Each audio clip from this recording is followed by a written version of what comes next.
স্বাগত দীপ্ত সংবাদে। আপনাদের সাথে আছি আমি ইয়াসমিন সুমনা। শুরুতেই সংবাদ শিরোনাম। দায়িত্বে বাধার সম্মুখীন হচ্ছে সরকার। ডিসেম্বর থেকে জুনের মধ্যেই ভোট, জানালেন বন উপদেষ্টা। টানা 2 সপ্তাহ ধরে স্থিতিশীল সবজির বাজার। নতুন চাল আশায় কমেছে দাম, ক্রেতার স্বস্তি প্রকাশ। কোরবানির জন্য খামারে মিলছে বিশাল আকারের পশু, দামও আকাশ ছোঁয়া, নামেও রয়েছে বৈচিত্র্য।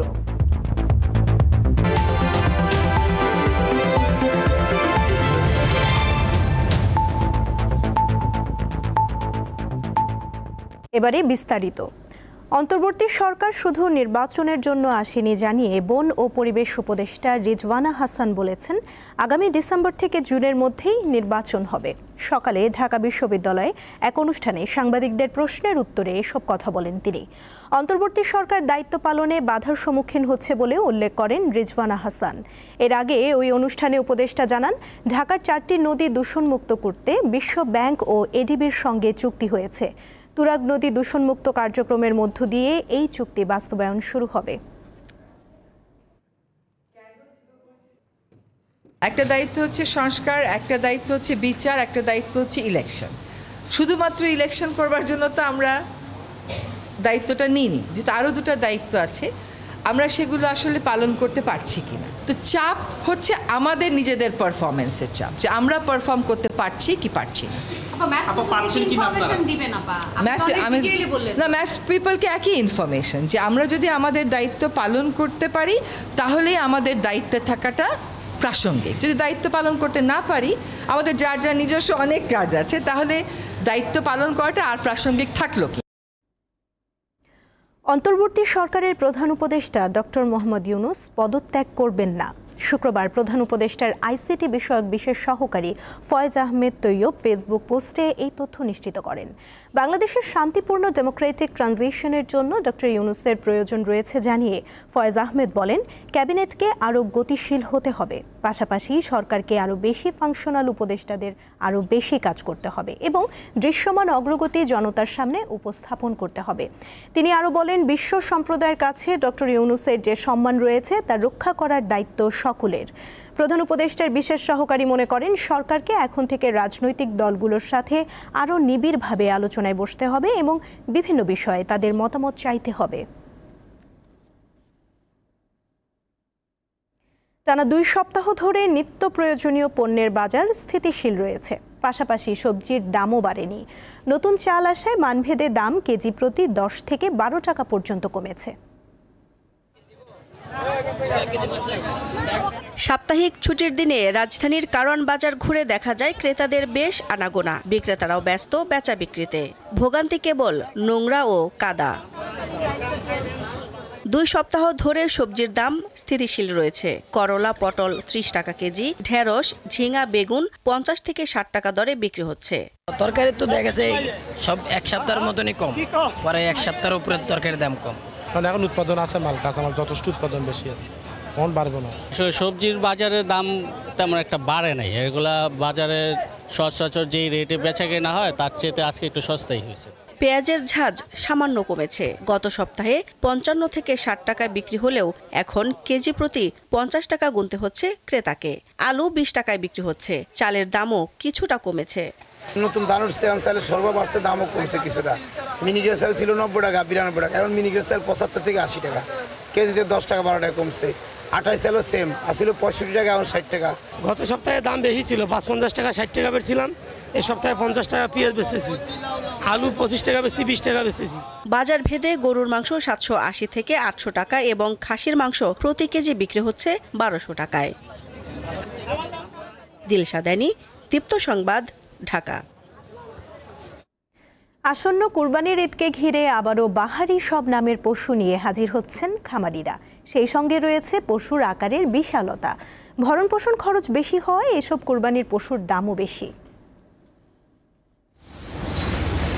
জাফরাবাদ জাতের এই মহিষটির নাম শের খান। এর মালিকের দাবি, শের খানের ওজন প্রায় 1250 কেজি।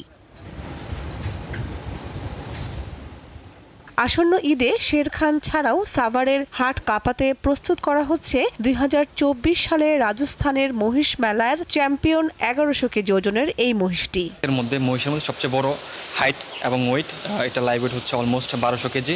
এটা অলরেডি সোল্ড আউট।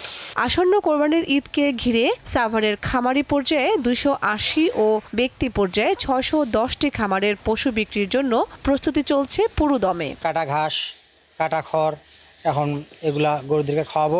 সকালবেলা একবার, দুপুরে এবং বিকালে 3 বেলা গরু খাওয়ান দান দিয়ে গোসল করাই। ঝিনাইদহের শৈলকুপার প্রায় 20 মণ ওজনের টাইগার ফ্ল্যাগ বি জাতের এই গরুটিকে দিনে 3 বার নেপিয়ার ঘাস, খৈল, ভুসি ও খেসারি খাওয়ানো হয়। পশুটির মালিক টাইগারের দাম হাঁকছেন 15 লাখ টাকা। গত 3 বছরে লালন পালন করতেছি। এর খাবারটা আমরা দিই দেশি খাবার। এই আমি নিজের সন্তানের মতনই গরুটা যত্ন করে খাওয়াচ্ছি। তো এবার ঈদি আমি গরুটা বেচতে চাচ্ছি। শাহিওয়াল জাতের জিল্লু, ওজন 20 মণ। দেশীয় পদ্ধতিতে এটি প্রস্তুত হচ্ছে হবিগঞ্জের শায়েস্তাগঞ্জের নিষ্পাট গ্রামের তারিকুল ইসলাম সুজনের খামারে। এখানে আরও প্রস্তুত হচ্ছে ডন ও সুলতান নামে আরও 2টি পশু। জিল্লুরে প্রায় 1 বছর লালন পালন করছি, খুব প্রাকৃতিক উপায়ে লালন পালন করছি। ওজন 20 মণ। জিল্লুর দাম আমরা রাখছি 5 লাখ টাকা। একই গ্রামের শামীম মিয়ার খামারে প্রস্তুত হচ্ছে শাহিওয়াল জাতের কালো রাজা ও লাল রাজা। খরচের অভাব নাই, আমরা হিসাব করি না, হিসাব করি তো আমরা পুস্তা থাকতো না। তো আমরা এটাই বুঝি গড়ের ভাত খাই আর এটার খেজমত করি। পশু মোটাতাজাকরণে কোনো প্রকার ক্ষতিকর ইনজেকশন ব্যবহারে বিরত থাকার বিষয়ে খামারিদের পরামর্শ দিচ্ছেন প্রাণী সম্পদ কর্মকর্তারা। কামরুন নাহার, দীপ্ত, বার্তাকক্ষ। আসন্ন ঈদুল আজহা উপলক্ষে ট্রেনের অগ্রিম টিকিট বিক্রি চলছে। আগামী 7 জুন ঈদ ধরে পরিকল্পনা অনুযায়ী শুক্রবার দেয়া হচ্ছে 2 জুনের টিকিট। দুপুর 2টা থেকে শুরু হয় পূর্বাঞ্চলের ট্রেনের টিকিট বিক্রি কার্যক্রম। এর আগে সকাল 8টা থেকে পশ্চিমাঞ্চলের ট্রেনের টিকিট বিক্রি চলে। এবারও ঈদ যাত্রায় 100% টিকিট অনলাইনে দেয়া হচ্ছে। এছাড়া একজন যাত্রী একবারে সর্বোচ্চ 4টি টিকিট কিনতে পারবেন এবং এসব টিকিট ফেরতযোগ্য হবে না। 21 মে থেকে শুরু হওয়া অগ্রিম টিকিট বিক্রির এই কার্যক্রম চলবে 27 মে পর্যন্ত।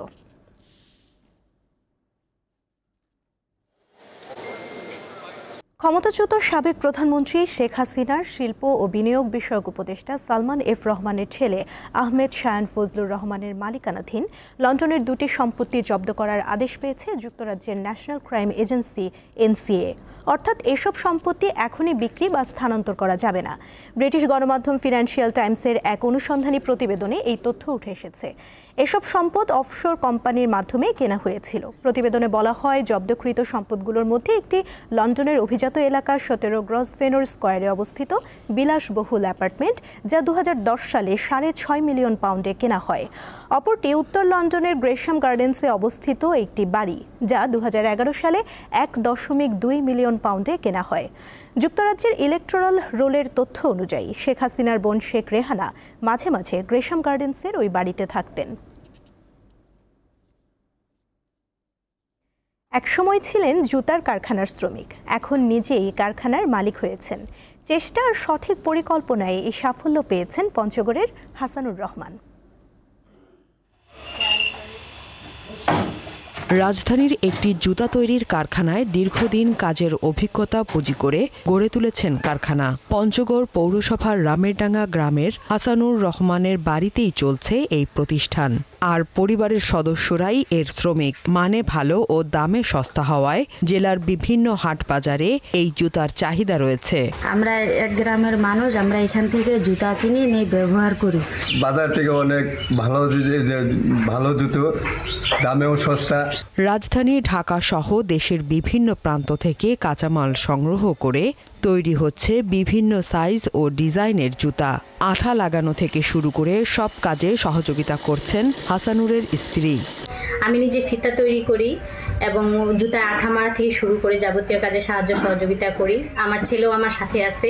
এই কারখানায় খণ্ডকালীন কাজ করছেন কয়েকজন প্রতিবেশী। আমার চাচা হবে, গ্রাম প্রতিবেশী, 1 বছর থেকে আছি, মোটামুটি সব কাজেই আমি পারি।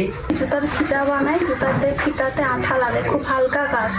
যদি সরকারিভাবে সহযোগিতা করা যায় তাহলে অনেক লোকের কর্মসংস্থান হবে। সরকারি ও বেসরকারি পর্যায় থেকে পর্যাপ্ত পৃষ্ঠপোষকতা পেলে আরও বড় পরিসরে কারখানা দেয়া সম্ভব বলে জানান এই উদ্যোক্তা। বাজারে চাহিদা আছে, আমি সেই চাহিদা পূরণ করতে পারি না, কেননা আমার এই যা মেশিনগুলো আছে সব ম্যানুয়াল মেশিন। অটো মেশিনের ব্যবস্থা হয় তাহলে প্রোডাকশন আরও বাড়বে, আরও মার্কেটের চাহিদা পূরণ করতে পারবো এবং আরও বেশ কিছু লোকের কর্মসংস্থানের ব্যবস্থা হবে এখানে। সামান্য মূলধন আর মনের জোর পুঁজি করে গড়ে তোলা এই কারখানা বড় করতে চান হাসানুর দম্পতি। দীপ্ত, বার্তা কক্ষ। এবারে আন্তর্জাতিক প্রসঙ্গ। ইসরায়েলি হামলায় গাজায় একদিনে আরও অন্তত 85 জন ফিলিস্তিনি নিহত হয়েছেন। এছাড়া গত কয়েকদিনে উপত্যকাটিতে অনাহারে মৃত্যু হয়েছে 29 জনের। কাতার ভিত্তিক সংবাদ মাধ্যম আল জাজিরা জানায়, বৃহস্পতিবার ভোর থেকে এই পর্যন্ত গাজায় ইসরায়েলি হামলায় নতুন করে এই হতাহতের ঘটনা ঘটে।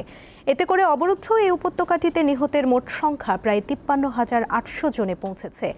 গাজার স্বাস্থ্য মন্ত্রণালয় জানিয়েছে, গত কয়েকদিনের খাদ্য সংকট ও অনাহারে 29 জন শিশু ও বয়স্ক মানুষের প্রাণহানি হয়েছে। এছাড়া হাজার হাজার ফিলিস্তিনি এখনও চরম খাদ্য সংকটে ভুগছেন এবং অনাহারে মৃত্যুর ঝুঁকিতে রয়েছেন।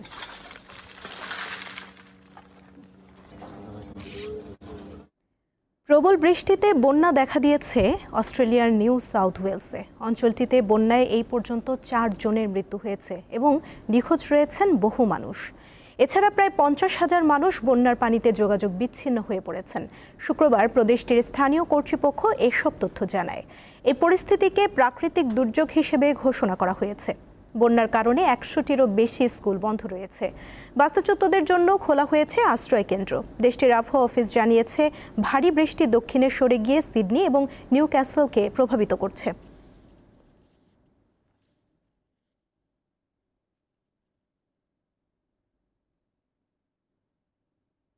দীপ্ত সংবাদ শেষ করার আগে শিরোনামগুলো জানিয়ে দিচ্ছি আরও একবার।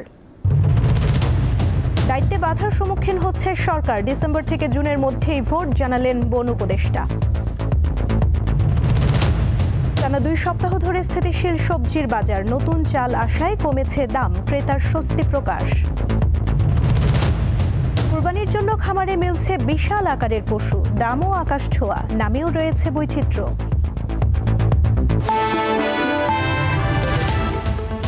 এই ছিল এখনকার মতো। এরপর বিকেল 4টায় দীপ্ত স্পোর্টস দেখার আমন্ত্রণ রইল। এছাড়া আরও তথ্য এবং বিনোদন জগতের নানা খবর পেতে যুক্ত থাকুন দীপ্ত ডিজিটাল প্ল্যাটফর্মের সাথে।